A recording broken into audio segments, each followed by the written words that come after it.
you couldn't really miss Gianni Agnelli. He was involved with everything Italians love: sex, cars, and sports. Every woman was in love with him. Every man wanted to be him. People that were around him, they were all in awe of him. Gianni had a great eye, obsessed by aesthetics. Everybody tried to copy him. When he was around, the pace of life changed. Electricity. Gianni played a big role in saving Fiat. Fiat put the whole of Italy on four wheels. Then the unrest started. We had a sense of evolution. He had great sympathy for workers and also for their plight. The industrial comeback of Italy is Fiat, and it changed Italy completely. Mr. Agnelli, he was the king of Italy.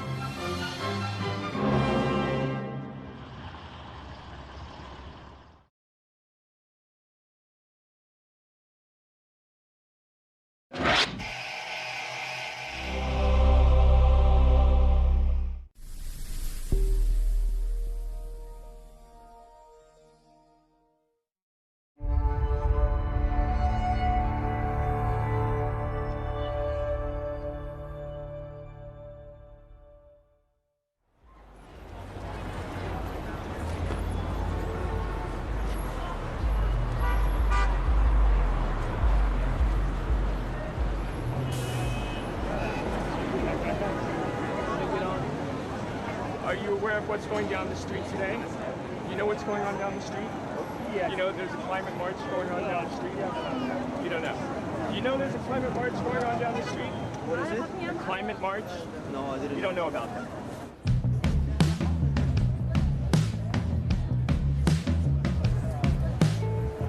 There might end up being more people waiting for the new iPhone than for the parade.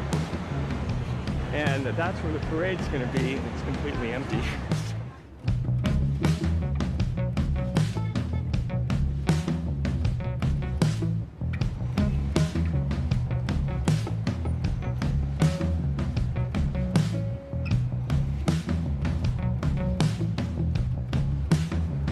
I've always been a little skeptical of marches.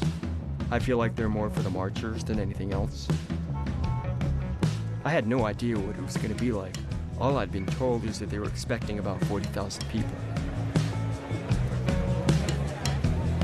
A little bit more energy going on down here.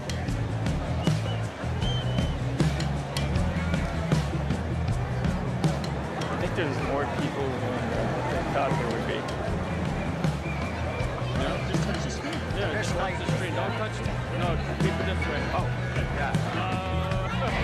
We're a radical group. You are? Yeah. What's so radical about you? Well, we advocate for a separate hypothetical militant underground to actually carry out direct actions against industrial infrastructure. Good luck with that. Thank you. Hey, habitat animal, come here. How's it going today? It's a bad, bad day for polar bears. Yeah, it is.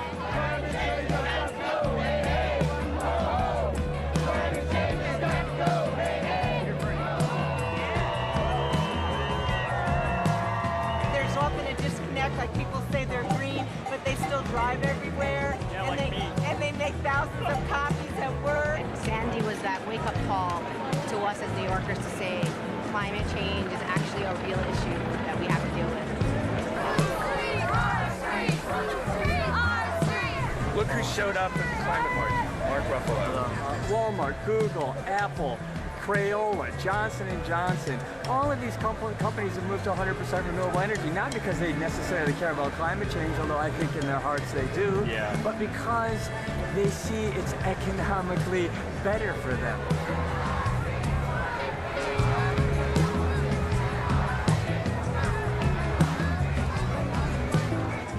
Well, I'll tell you something. You know, you see something like this and see all the commitments that organizations are willing to make, and then I'm like, really? I can't turn my thermostat from 72 to 68?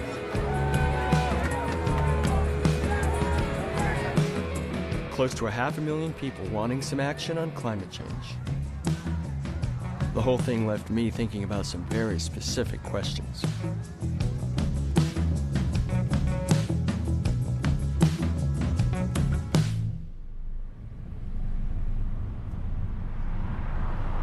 So I'm thinking back on that climate march.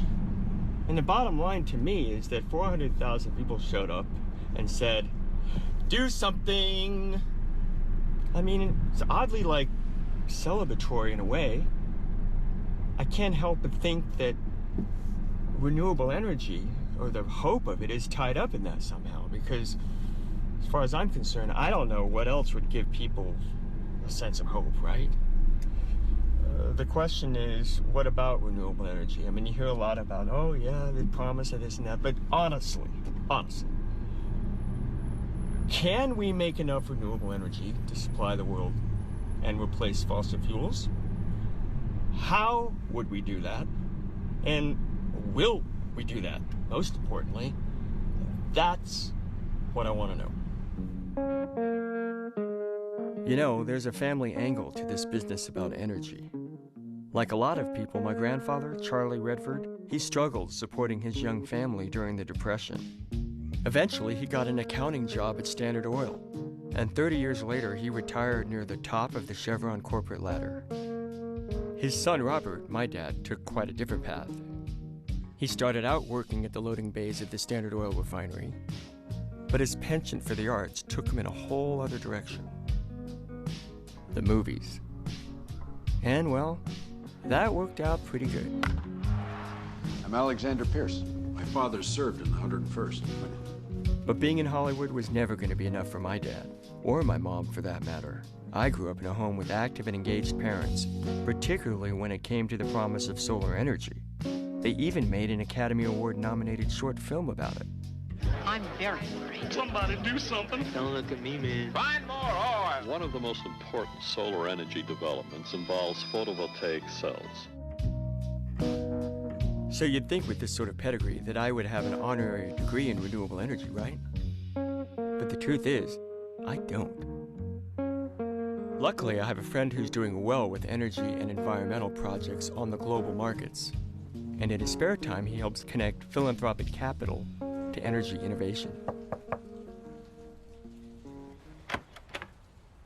Hey, how are you? Good to see you. So about 10 years ago, there was this epiphany that I had. I worked at a company where we tried to forecast the future of the internet and digital media.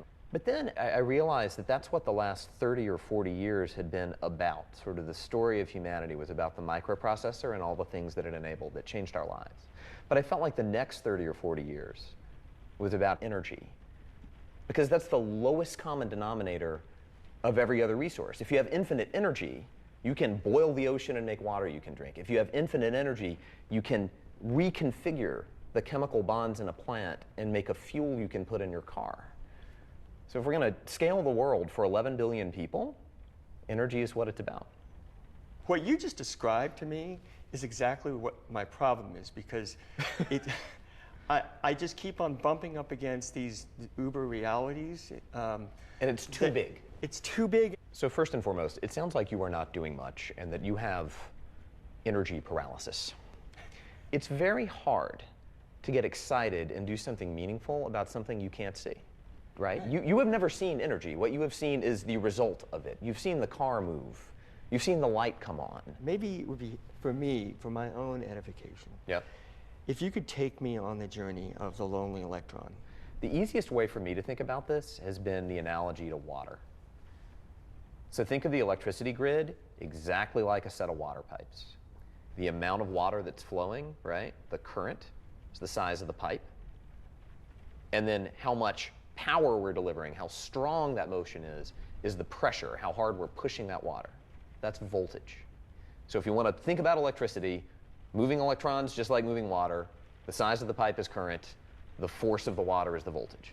That makes sense so far? Yes. Okay. So there is a power plant somewhere, and at that place, we make some form of heat, like we burn coal or gas, or we have some radioactive reaction that makes heat, and we use that heat to boil water. We boil water, we get steam, and that steam goes up, and when it goes up, it turns a turbine around. That turbine turning makes electrons move. And out of that power plant, we're pushing a big number of electrons down a big pipe. But then you come to this little thing called a substation.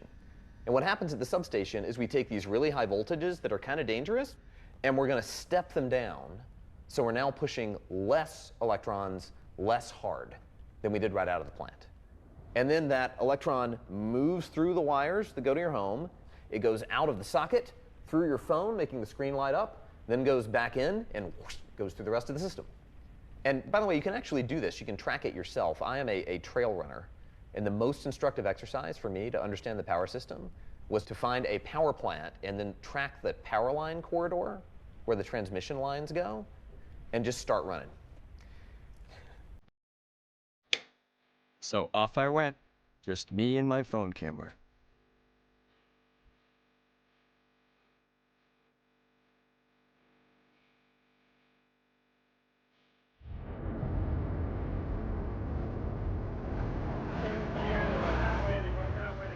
There's towers going everywhere.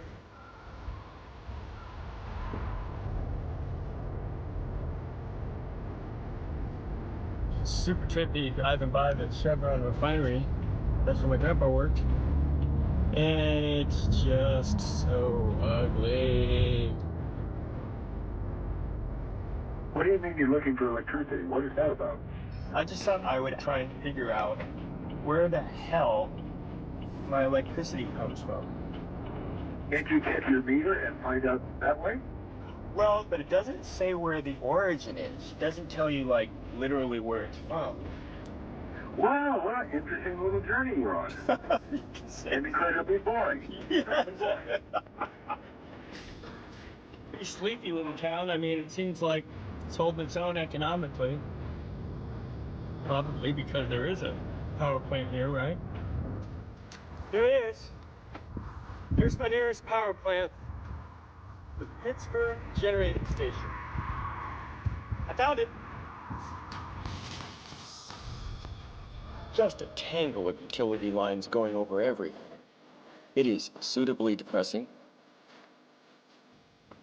And as you can see, it makes electricity, and everyone says, oh, all right, well, that's good enough. But when you turn this way and look across the bay, whoa! Tons of windmills. So you tell me, how do you want to make your power? I mean, intuitively speaking, is this what you want your power plant to look like, or that?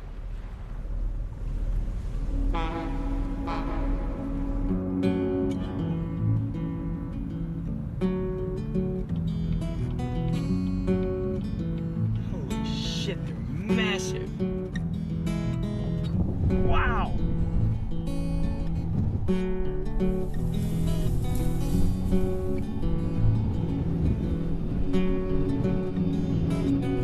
I've been impressed by a lot of technology in my lifetime, but I don't know if anything tops this.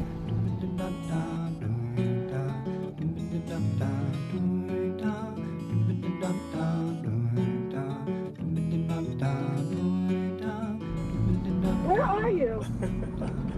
I'm probably about an hour and a half from home. As you can imagine, I'm not going to be home in time for dinner. Oh, you won't be home for dinner? I've been out in the garden. Don't worry. No. Don't worry. Don't worry. Good. I'll see you in a few hours.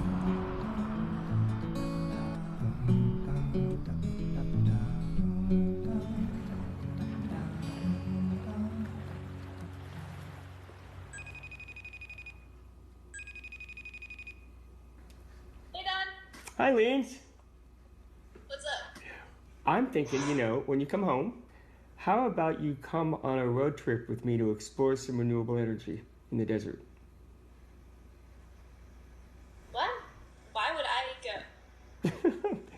Because you're really fun, and I'm always looking for an excuse to be around you. Don't you feel like you should bring someone who actually knows about that stuff? Like, someone who could counter your ignorance? We can't just have two, dum-dums out there on the road. I'd like to say that was the first time my daughter drop-kicked one of my plans, but it would be a lie. However, I did have better luck with an entrepreneur musician friend who builds guitar amps in his spare time. You could make an argument that, well, maybe it's too late, and That's one argument, right? Screw it. We're all doomed. Suck the carbon down and, wait for the apocalypse. The counter argument is every little bit helps.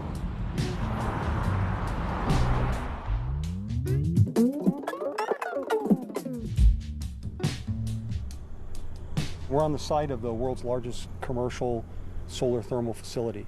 So we have almost 180,000 heliostats, what we call heliostats, the mirrors that are surroundings, and 3 significant towers. I'm going to do something at great risk to my own image, and that is try to explain what this plant is doing right now. It's not that hard. That makes it even worse. Yeah. There's a star up here emitting ultraviolet light. It's coming down. I'd go with infrared on that, Jamie. Okay. Infrared, because we're talking about heat, and it's hitting hundreds of thousands of mirrors. And the cool thing about these mirrors, we're all aiming at that. And that's why that thing is glowing like the eye of Sauron as we're standing here. That's not the end of it, though. Apparently there's water in there, and it superheats, and it drives that steam down that tower and goes somewhere and turns turbines and makes electricity and goes off. Touche. Touche, Jamie. From our perspective, if you thought that we were going to burn coal 100 years from now, and that was going to be a sustainable approach, I think you're grossly underestimating the trajectory of technology. Right. So there's very competitive electricity from renewables. The problem is the intermittency. Right. So solar thermal is clearly aimed, when we compete against renewables, we're competing against the fact that we can deliver energy on demand. So we're dispatchable. When we compete against a gas plant, we're competing against the fact we don't have emissions. They do. And we're supplying power to California grid. That's right. We're part of the renewable mix. We think the current grid system could sustain 25 to 30% renewables. With a smarter grid, meaning we could manage the intermittency of renewables better, you can get even higher penetration. California's talking about a 50% standard. There were, of course, environmental issues building this plant out here. Sure. But very significantly, you didn't clear a bunch of land. You can see there's weeds growing underneath these reflectors. Right. It was all done in place, basically, right? Any power plant is going to be invasive by definition. It's a physical facility. If you build a building, you build a power plant. Sure. So the trade is, what can you do to be least environmentally impactful? There's a small group of people who wouldn't want the desert intruded on for any purpose. Sure. And for them, there's no solution. There's nothing you can do to say, we've mitigated, we've done the best we can. I went to West Point, got my engineering degree at West Point. Oh, you were military. Tell me again, you think this is invasive, so you'd rather go out and protect our oil interests in places that hate us, and for that you're willing to trade dollars and bodies, and that's a good trade for you. That's a good trade. The true price of foreign oil. No one is more familiar with that than the U.S. Armed Forces. Interestingly, the Armed Forces, the Navy in particular, was beginning to embrace renewable energy, and I was determined to understand why. I'm in San Diego, man. I'm going down to look at what's happening with the Navy. They have a target, I think, of like 50% renewable energy. And it turns out that Ray Mabus, he's the Secretary of the Navy, is behind a lot of this. And I was able to wrangle an interview with him today. Ship you're standing on, the America, is a hybrid. The Marines, at the height of the fighting in Afghanistan, were losing 1 Marine, killed or wounded, for every 50 convoys of fuel that came in, guarding those fuels. That's too high a price to pay. So if you can make energy, solar, wind, where you are, and don't have to have it brought to you. You talk to SEAL commanders of some of these teams. This one guy said, we turned off the generator, and all of a sudden we could hear. We could hear when people were trying to sneak up on us. And he said that generator running all the time, it was like a bullseye.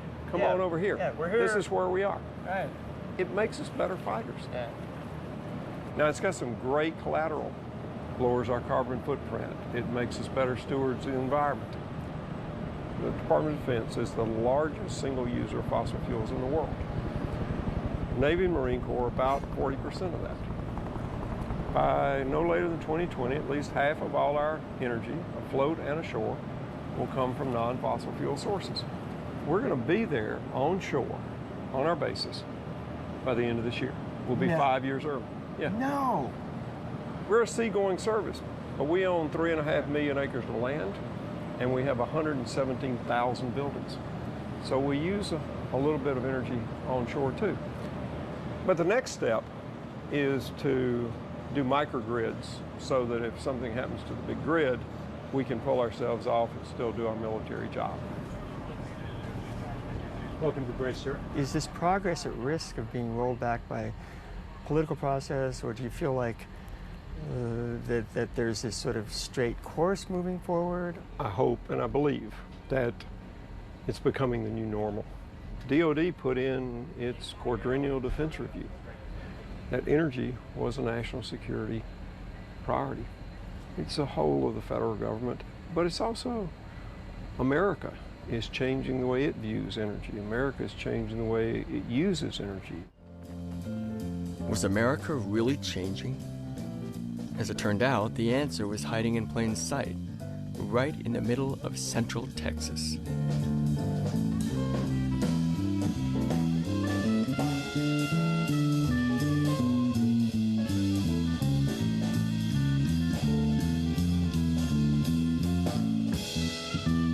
You know, when you think of Texas, you think of oil derricks, you think of gas. And so here's this little city that goes 100% green. We're the second city in the country to go 100% green. Burlington, Vermont was the first. Our duty to our ratepayers is to provide the lowest cost energy. When we compared wind and solar to natural gas, wind and solar was about equal, but the providers would give us guaranteed contracts for 25 years on wind and solar, and natural gas providers was only for 6 years. So that made the decision pretty easy. Do people see solar and wind as, oh no, it's going to ruin our way of life and our legacy and our history, or do they just say, hey man, more energy? When you do something new and different, if it involves change, I think some people get concerned. They just want to make sure that it works and it doesn't impact them negatively. And in the job markets, I mean, we're still doing tons of oil and gas in Texas. Right. We can just use it for other sources other than make electricity. Us good Republicans don't like to raise taxes. And so we're doing all kinds of wonderful things and the tax rate's staying the same. And so I'm spending money like a Democrat, okay? But it's okay because you have to invest in these things in Georgetown. We do have a banker on here. He's a good friend of mine, and sometimes I just cuss at him. And I'm going, look, what the fuck do you want your legacy to be 100 years from now? Did you cut the tax rate by a penny? You want that on your tombstone? Really? I didn't run on small ideas, and I didn't run to go cut ribbons. I ran to make a change in my community in a meaningful way. And what we need to do now is we need to spend money. If we don't spend money right now in this economy, what, we're going to spend money when we go back in a recession? No. We got to spend the money now. Money. Lots of it in the Bay Area these days. And more of it's headed towards clean energy products. The rack is fully tested and Hydrohelio. That sounds good. So it's designed as a giant Lego. You build it as modular as you want. This got my attention because it reminds me of a Good Humor truck. I expect to open that and see some ice cream or something. Some beer in there, no ice cream, but it's a DC refrigerator, so just solar direct into it. I love the model. It's like no drought going on here. Oh, I knocked over your power line. Okay. Holy cow, call the system. Be careful, he's a high voltage, yeah? Yeah. There is so many options here. I'm totally freaking overwhelmed. You have 60 seconds to pitch your idea to an investor industry exec that is sitting in front of you. And then entrepreneurs will get up and move to the chair to your right. So this is like solar speed dating. Good, we've never met, I don't think. I certainly know your name. I know who you guys are. Is that a fully integrated solution, or are you just selling the batteries? It's a fully integrated solution. With our software platform, we just want to sell and support as much of it as possible. That would be an awesome... They're not going to be developing their own version. In 47 states by next year, solar will be as cheap, if not cheaper, than fossil fuel. 47? 47 states. Who are those three? Well, there's actually Alaska. 5 states, including Florida, where solar still is illegal. So I know, Wow. crazy. And they're just missing out. It's like, at this point, why wouldn't you? Yeah. When it's, creating more jobs than Google, Apple, Facebook, and Twitter combined in the U.S., that's how many people the solar industry employs. Where are the jobs? What's going on? So unlike fossil fuel, where it's all top-down and centralized, it's inherently decentralized. It's distributed, and it democratizes energy production and consumption, and that requires a lot of jobs. That requires a lot of hands. One nuclear power plant only needs so many people to operate it. Mini microgrids on homes around the country requires a lot of labor. Solar used to be about hardware. It was about panels. It was technological, and now we're moving to the place where it's psychological. It's about how to change minds and hearts and give people a choice in where their energy comes from. And the companies that are here today are doing that. They're using software and finance to make solar the most abundant and affordable energy resource in the world. Well, thank you so much You're for taking the welcome. time. Do you go off at the end of this evening like a lot of people that have conventions and party it up, or do something fun, or what? Of course, what I hope we're happens? going to Solar Battle of the Bands. That's, that's my plan.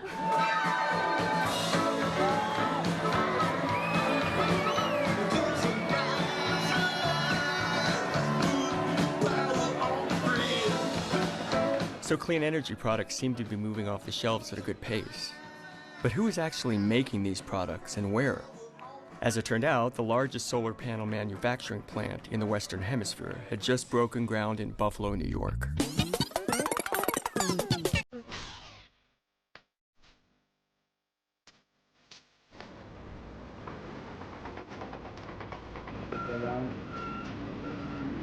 It's got the results going. All right. You gonna go four-wheeling? Yeah, I figured that was ready for it. Yeah.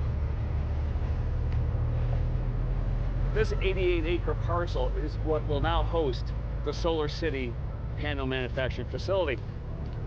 But the state said, we will finance the construction of the building, and we will also finance the baseline equipment that you need to function within that building, and you'll be our tenants in that building.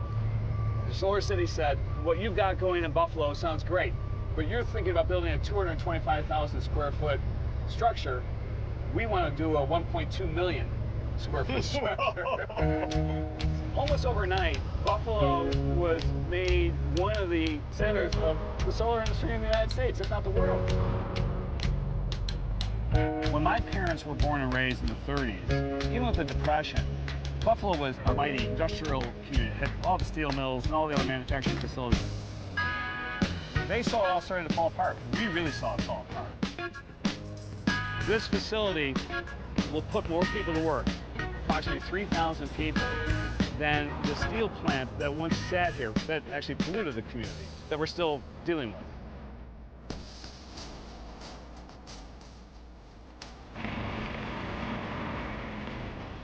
All we have ever wanted is to have a community, again, like what our parents took for granted. Yeah. That it's vibrant, vital, sustainable, hip. Yeah. You know? Yeah. And it's got all that. Buffalo, a city on the rebound, economically for sure. But it didn't seem to stop there. The social fabric was rebounding as well, and renewable energy was no small part of it.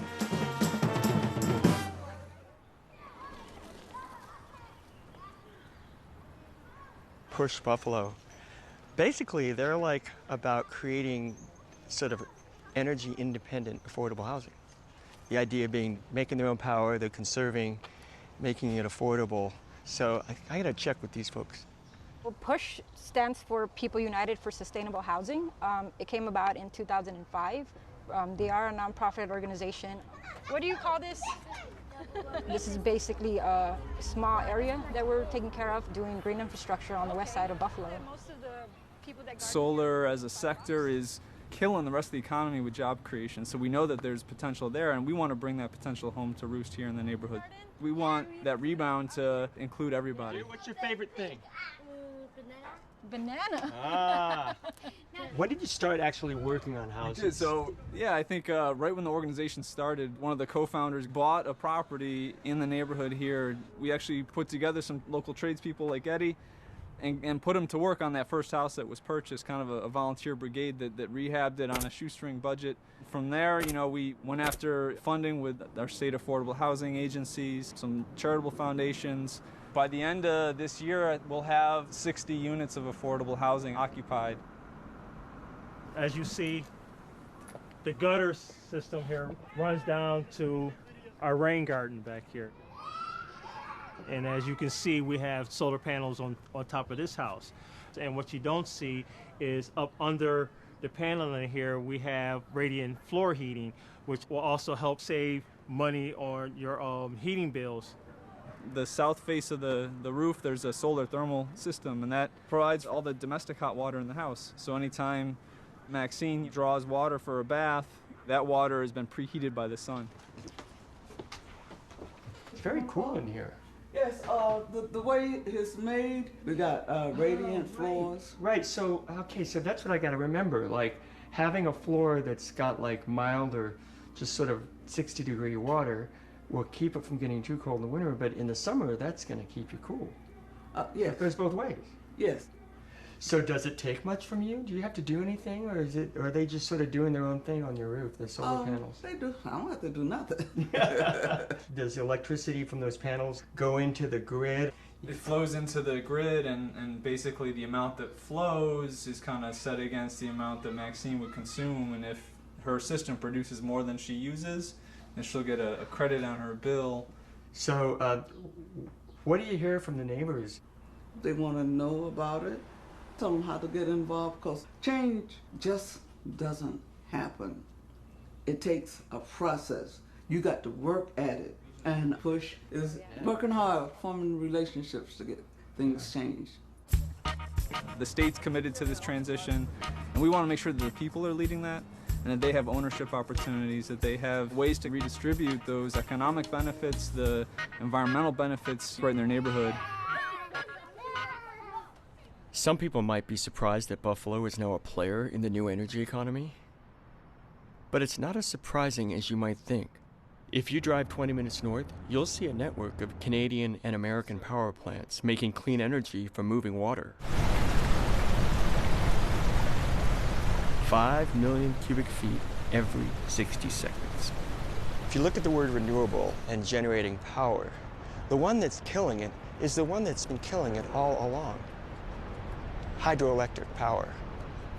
2 million kilowatts on this side, 2 million on that side. How much power is that? 4 million kilowatts, a whole lot of power. What can you do with 4 million kilowatts? You can power up 7 states and 2 provinces, which is what they do with this. Wow. So it's a lot of power. Yeah. Stand at the edge of Niagara Falls and it's easy to see the allure of massive hydropower. And yet, this kind of clean energy, well, it's not so clean. Hoover Dam, Grand Coulee Dam, Garrison Dam. Buried under their deep waters are scenic rivers, historic towns, sacred Indian lands. If only there was a way to capture all that hydropower without so much destruction, right? Well, some smart folks have done just that amidst the vast farmlands of Central Oregon. Look where we are, right?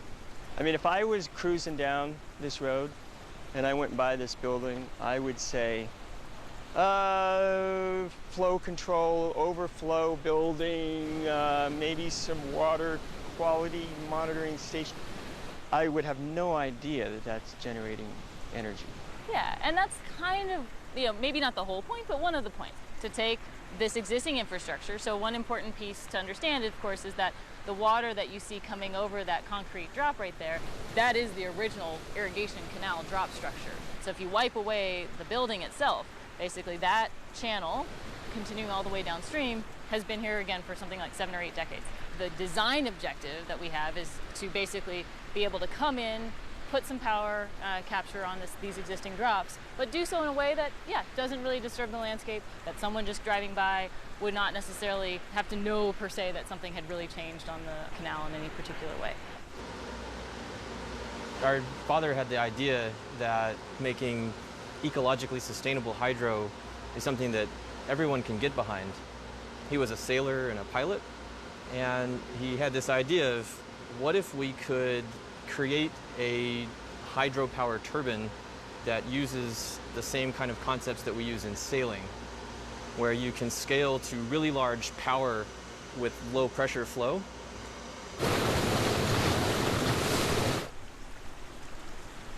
When the electricity from this unit is sold, who's buying it and who gets the dough? The electricity from this project specifically will be purchased by Pacificor, which is a utility that has a big footprint across the Northwest. And the project itself was actually developed in partnership with the irrigation district, but was purchased by Apple. Purchased by them? So Apple was getting into the microhydro business? What was that all about?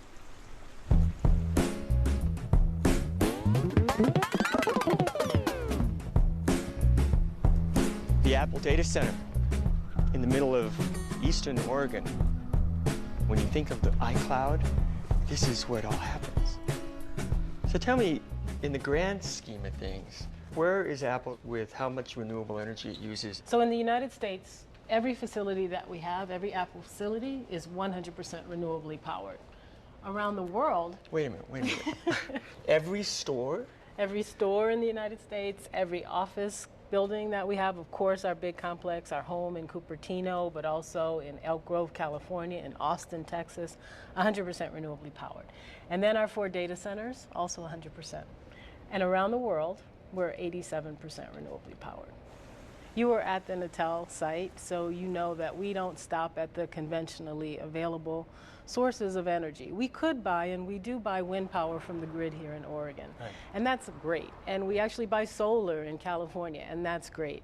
But when we decided that we needed a data center in North Carolina, if we had gone with the grid mix, we would have been using a significant amount of electricity from coal or nuclear or natural gas. And so what we did there is we built our own solar farm. All right, let's take a look. Think about what a data center is. It's, servers working all the time. So if we know we're going to use a lot of power, if we know how much that power costs, if we have control over our source of energy, that's a huge business advantage for us. Yeah, because, you're not subject to the spikes in the volatile energy prices, and you know where it is, and you're making it yourself. You've got to be kidding me. How to get my hands around how huge this is. Let me just put you in sort of virtual world. Every single day, hundreds of billions of iMessages, billions of photos, and then millions of FaceTime chats. All that has to happen. It has to happen quickly, and these are the centers that make that happen. Instead of having to use conventional energy, brown power, it's all clean. We're here in high desert. There's no air conditioning in the server rooms. The facility is cooled 70% of the year with outside air. Today it's a little bit warmer, but it's cooled with air running over wet material, just evaporative cooling. There's a high likelihood that right now my daughter is FaceTiming with her boyfriend. Is there any, what are the chances that that's happening in here somewhere? Pretty likely. Really? Pretty likely. She's on this coast. That data's moving through here somewhere. Is there a moment in the last decade in terms of energy and renewables and efficiency? Does anything stand out? Probably 5 or 6 years ago, I used to say, I know it's going to change because I know when I talk to young people, they're not even questioning that this is happening. They just understand it. I feel like it's just happening.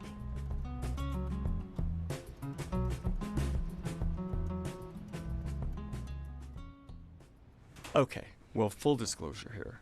I looked into solar panels for my home over a decade ago, but they were way more expensive and less effective in those days. And the sales guy? Well, he just kind of bugged me. Come on in. But after a decade of improvements, solar panels have gotten way more affordable. And folks like me who either can't or don't want to fork out the bucks for panels, there are now companies that will put their panels on your roof and sell you the electricity, often for less than you're currently paying. What's not to love about that? It starts with determining where the best positioning is on the house to get the most out of your solar panels and designing it from there. So each panel has its own inverter. Yeah, if one of these goes out, it doesn't affect the other The one. entire system. Yeah, with some of the Sort other... of like the better kind of Christmas lights. Exactly like the better kind of Christmas lights. That's exactly what it is, It doesn't too. take the whole system. Yeah.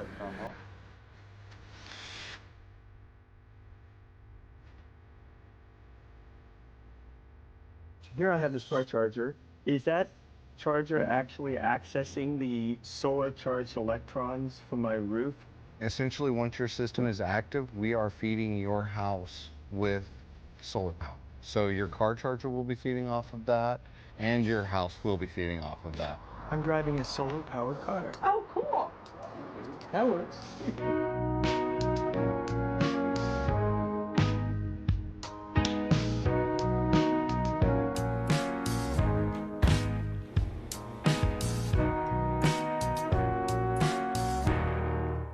I realized, what's the point of having solar if you've got like super crappy light bulbs? So I'm going for like, you know, the overall upgrade option. Are you okay? Yeah, just inhaled some flame retardants. So here's the thing. I'd rather do more than less, more workouts instead of less ice cream, that sort of thing. So the notion of efficiency has never really lit me up. But waste is waste. And if I was going to be making clean energy, why waste it? Hey. Hey, Jamie. How are you, Brian? Good. How are you? Good to see you. Yeah, good to see you again. Yeah. Give it to me straight, Doc. You know, the report's great. It provides you with a roadmap of what you might be able to do towards energy efficiency improvements, comfort, air quality, everything outlined herein. The building shell, we have two arenas. One is the amount of draft, and one is insulation. We use the blower door, and that sucked all the air out of the house, and air starts coming in from all these other places. Can lights from the top. Jeez, I never even thought about that. Yeah. Supply boots, that's part of your heating system. The amount of energy going in to this unit, only 80% of it comes out. So you're losing 20 cents on the dollar. That sounds really bad. And then you're just dumping carbon monoxide into the garage. Oh, that's nice. So, give me the bottom line, Doc. What do you think's the most overt, simple, obvious for dummies thing to do is? Turn your temperature down in your water heater. Really? Yeah, that's a turn of a dial. That's such good news. Turn it down to 120 and you're saving money. So it's so easy, isn't it? Yeah. There's a long list of simple stuff and Really? Yeah. Long list, but simple. Yeah. I can deal with that. Yeah. So I just finished my first month with my panels on the house, so I thought I'd check and see how it went, how much power I made, and it turns out I made more than I needed. So that clean energy went onto the grid that I didn't need. Hey, you know what? Do you know that we made more clean electrons than we used last month? Cool. Yeah. You don't seem so excited. No, it's very exciting. Good for us. Come on. We are a solar household. Yeah, well, that's like, we're one house, 8 billion houses to go. That's how we're gonna go about it. Oh, Jesus. What a buzzkill. Okay, so I was doing something about my house, doing something about my car. But as annoying as it was, my daughter's point was not lost on me. What about everything else? How are we going to tie it all together and make clean energy work at the massive scale that it needs to?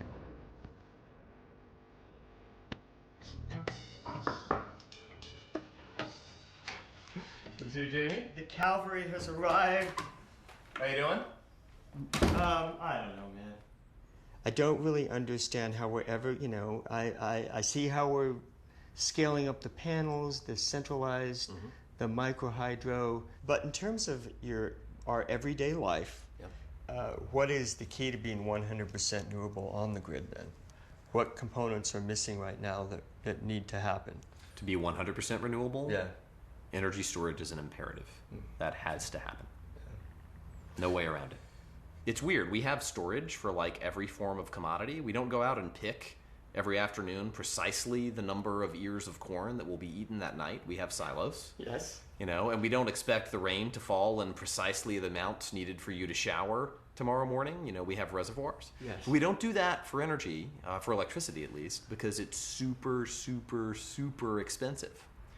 But there are a lot of people working on this. On that topic, I presume at this point you have been to California ISO? You followed the power lines. I did. I followed the power. If you've been thinking about this topic for this long, this is the traffic cop of the grid. We need some system to be able to make sure that stuff comes on and comes off without wrecking everything. That's what Cal ISO does. Every day in America, hundreds of millions of dollars worth of electricity is made, sold, sent, and used through the use of transmission lines and relay stations, otherwise known as the power grid. The California Independent Systems Operator, or Cal ISO, is one of 5 U.S. entities created to make sure these grids run well, 24/7, 365 days a year. This is where California electricity all comes together and sings, right? That's right. The grid started over 100 years ago. It started small and it became bigger. As it became bigger, someone had to manage it. But now we found that the scale is even more important. We have more renewables on the grid, and that's really what we're grappling with as we transition this grid from one that's got traditional power plants on it to one that's renewable based. It may have a few traditional power plants to take care of things, for instance, when the wind's not blowing and the sun's not shining. Yeah. Storage is also going to play an important part of this too. You can't shape solar, you can't shape wind exactly like you can a traditional power plant, but you can supplement it with storage. Big sets of batteries could be used on the system. Compressed air can be used for storage. As renewables go on the grid, we have to open our mind to how we knit it together. It's not your parents' or grandparents' grid anymore. Right. As a matter of fact, several times this spring, we had up to 40% of our power was provided by renewables. Those kinds of levels weren't even contemplated 10 years ago. Really? Yeah. Wow, that's amazing. So this tells me in a nutshell, I can tell where the wind is blowing. It's down south. Are you overseen by federal or state, or like, what's the authority above the California ISO? Everybody's got a boss. In my case, we have a 5-member board. I think it may make sense for you to reach out to one of them.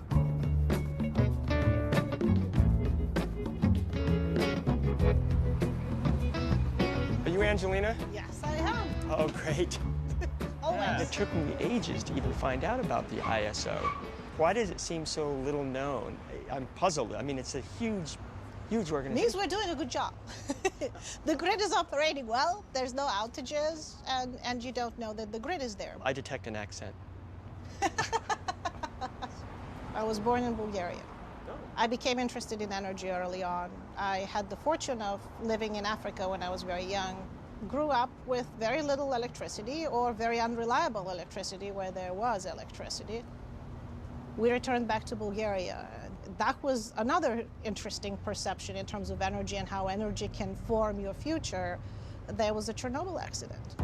An accident has occurred at the Chernobyl atomic power plant as one of the atomic reactors was damaged.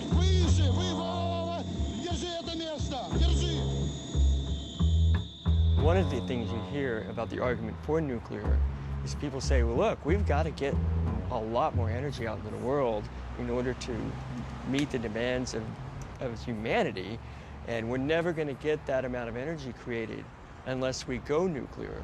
I have a very different point of view. We don't need to be recreating nuclear energy down here on Earth. We already have the sun, with plenty of nuclear energy hitting the Earth every single day. If we were able to capture the solar insolation that hits the globe every single day just for 2 minutes and store it, we could power the whole globe for a year, even the billion people who have no electricity right now. How do we work to get to 50, 60, 70, 80, even 100% renewable into the future, and what that time frame would be? We believe that the ISOs are going to be major players in making that a reality. Finally, I was seeing how it could all come together.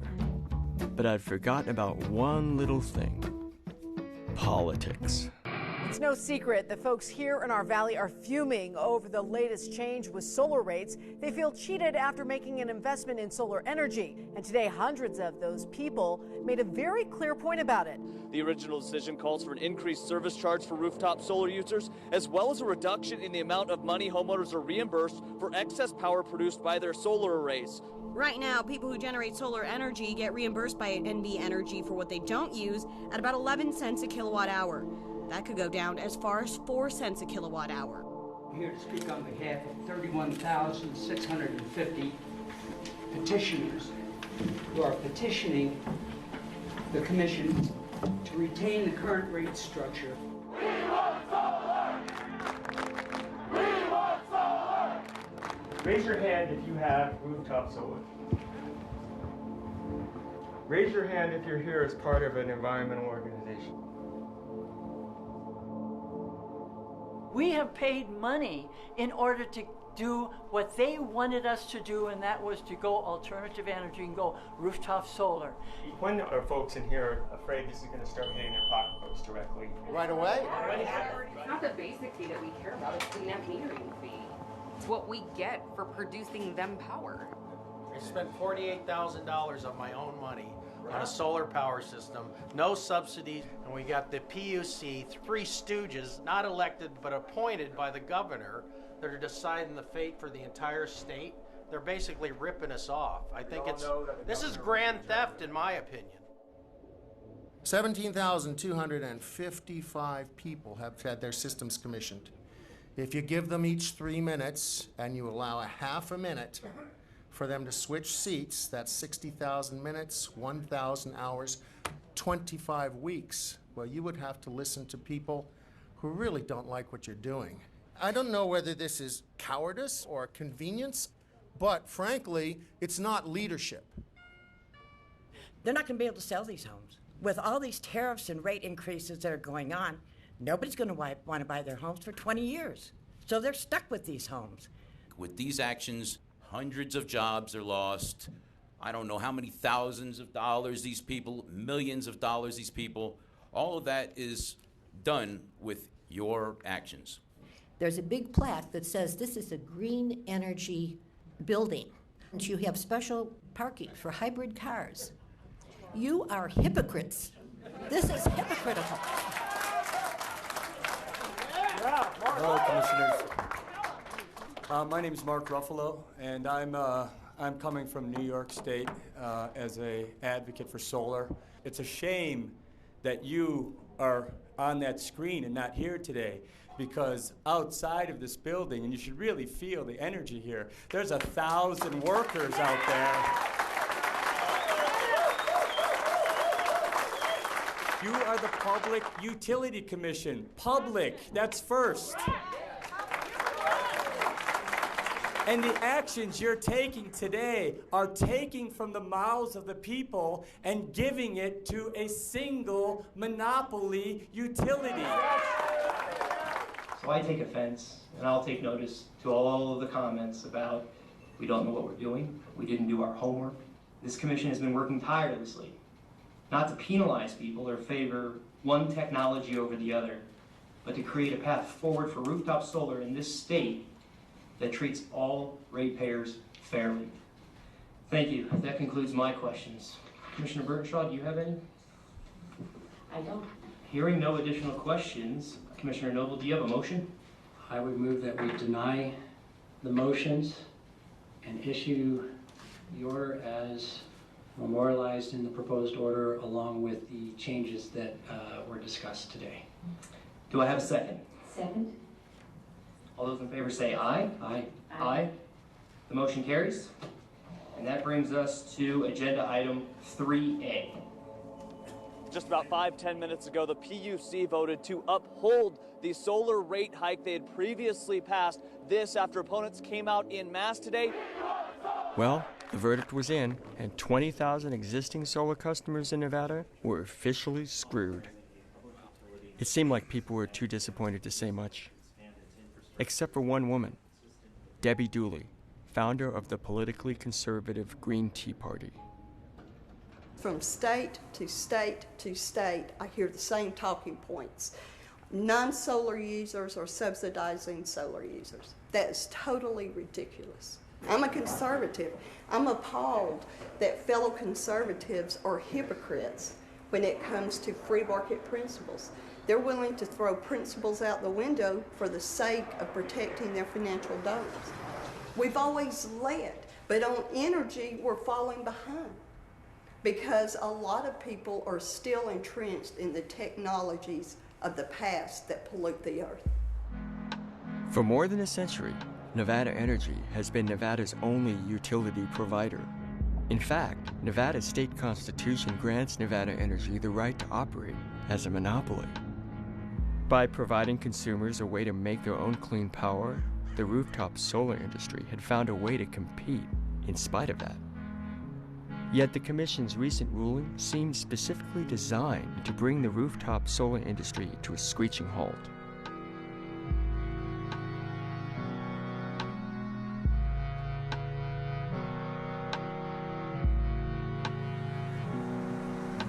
Of your fleet that was here prior to this announcement by the PUC, is this your full fleet? This is our full fleet. This is every single truck we have, and the reason that they're all here on a Wednesday at 3 p.m.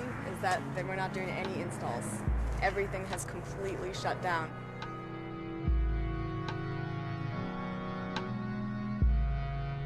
This is where we handle our permits, schedule our installations, and here is actually where you can see where our culture was. These are the faces of the 6,000 people who have lost their jobs.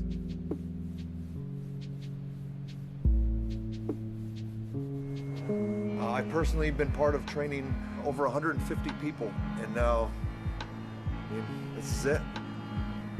If you have a mortgage, a wife, and children, and you just don't pack up and say, let's go. The company wants me to look at options of relocating. I have kids. My daughter doesn't want to move again. I don't know what I'm going to do.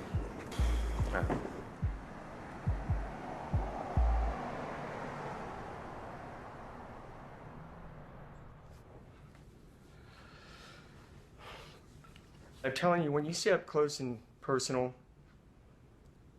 the human toll that bureaucratic and corporate chess playing takes on individuals, it makes me really mad.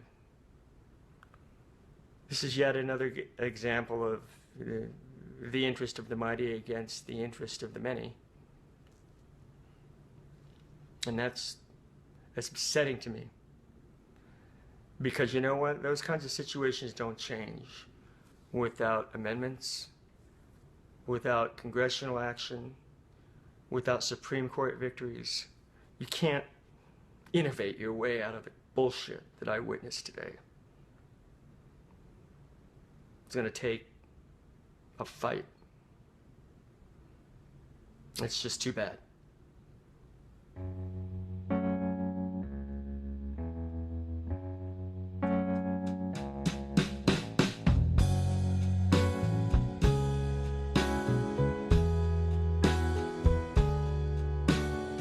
What if we all still burned whale oil to light our homes? What if the whaling industry had used its money and power to bury Thomas Edison's light bulb? Well, that didn't happen. The light bulb was just a better product. Today we use electricity much the way we did when Thomas Edison invented the electrical grid over a century ago. And many powerful and profitable fossil fuel and utility companies are fighting to keep things just as they are. And after what I saw in Nevada, it seemed like it would be unwise to bet against them. But then again, I've never been very good at betting.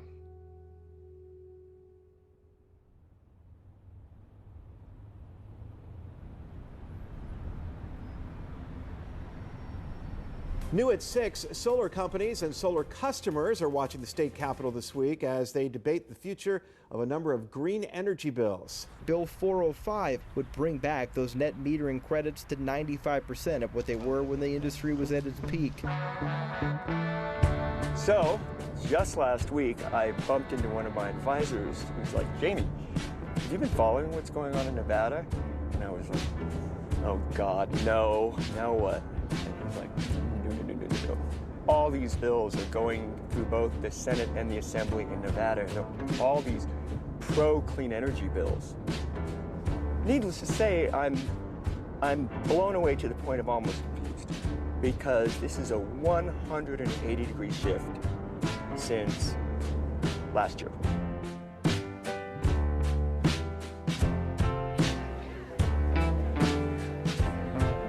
Assembly Bill 405 really brings back the net metering and rooftop solar industry.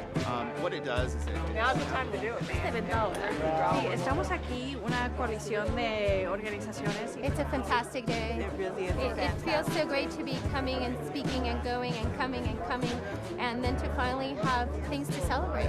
Give yourselves a big round of applause. Thank you all for being here.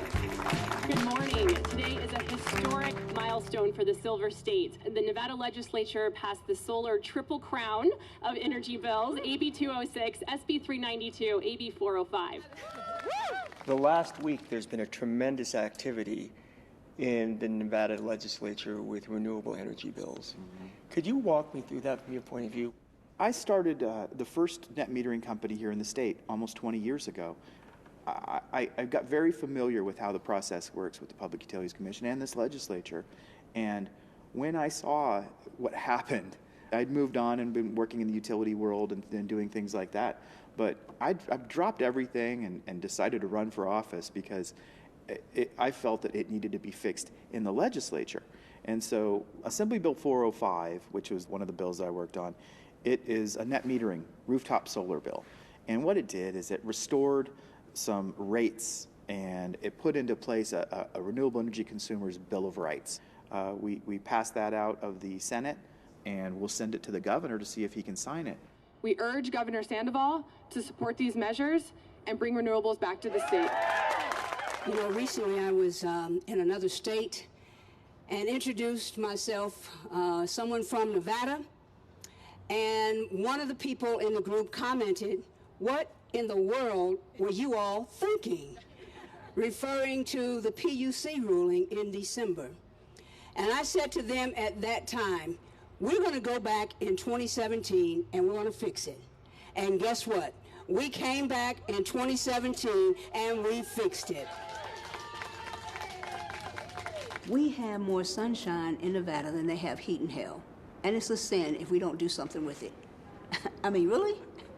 We do. 320-some days of sunshine.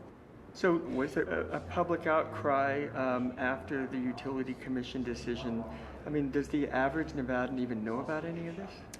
Here's what I will say. In talking to my constituents, there's one issue that was present every door that I knocked on, because that's how I ask people for their vote. I go to them.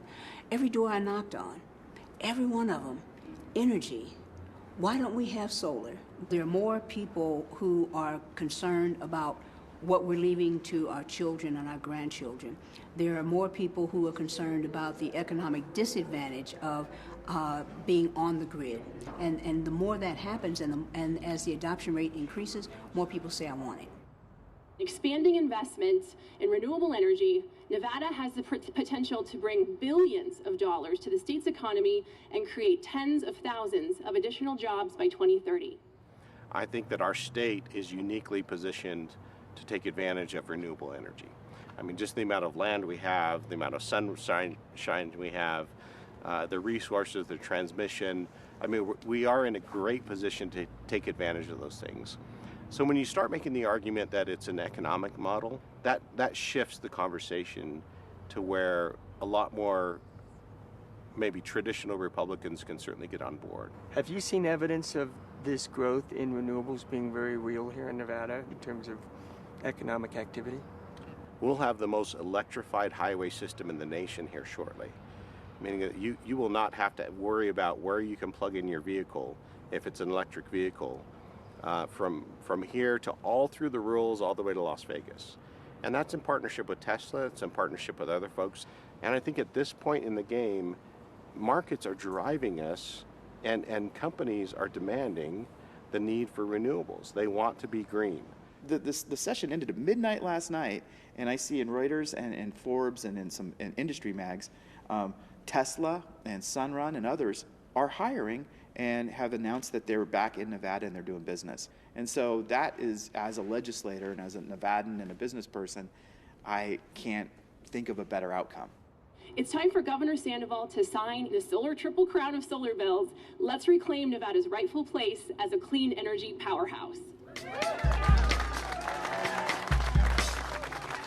Let's go see a governor about a signature. 2 weeks ago, did you think you'd be standing here today with this result? This is the product of a lot of hard work and a lot of sacrifice. In 2015, when the PUC decision came down, a lot of businesses had to lay off employees in the time span between Christmas and New Year's. These were beloved employees. They were part of a family, and today we just made that right. We just undid all of that damage and made Nevada a clean energy leader again. It's overwhelming how much support that there is for a clean energy economy amongst very diverse segments of Nevada. The forces that are fighting against it, they're grasping to an old way of doing business when most other businesses and most other Nevadans, and I think it's true across our country, they want to move forward with this. We're here to deliver letters to Governor Sandoval. It's 7,000 letters and signatures. Nevadans want clean energy, and we just wanted to go ahead and let him know. It is a moral imperative. Everyone, wherever you are, whatever your status or station in life is, we all have a responsibility to address this issue. And if Washington will not, we will.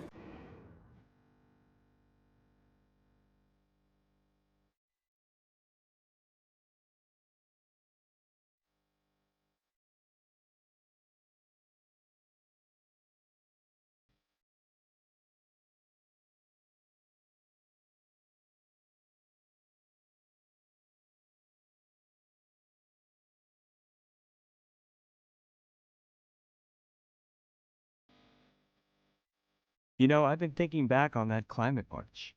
All the people hoping for action, and I wish they knew what I've learned. That this is the dawn of the clean energy era. It's just better, cheaper, inevitable. When is it going to happen, you might wonder? Well, as American citizens, voters, consumers, that's entirely up to us. We have what we need to do this in our own cities, our own communities, our own homes. It doesn't matter who you pray to, who you vote for, where you live, or how you live. There's a good reason and a good way for you to connect to clean energy. Maybe you don't like driving around on imported oil. Or maybe the unpredictable prices threaten your bottom line. When the pipelines leak and the gas lines explode.